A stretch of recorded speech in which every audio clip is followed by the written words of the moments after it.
নমস্কার প্রিয় দর্শক বন্ধু, আশা করি সব ভালো আছেন। দর্শক বন্ধু, আমি আবার চলে আসলাম সেই পেঁপে বাগানে। এই বাগানটা দেখছেন, এটা কিন্তু 1 বিঘা জমিতে বাগানটা আছে।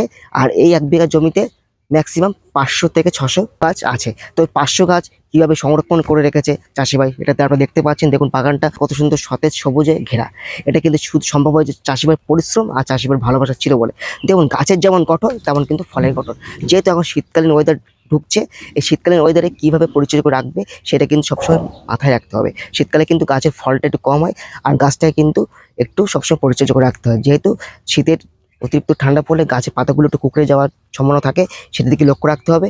আর ঠিক মতন শীতকালে একটু জল সেচ কম লাগে, তবু বাগানটাকে সবসময় পরিচর্যা করে রাখলে তাহলে কিন্তু আপনি শীতকালেও অধিক ফলন আনতে পারবেন। যেমন এই গাছগুলো দেখুন, যেমন সতেজ সবুজে ঘেরা, আর তেমন কিন্তু গাছে ফল ধারণ করেছে। এটা কিন্তু শুধু সম্ভব হয় যে চাষি ভাই তার পরিশ্রম, চাষি ভাই তার ফল।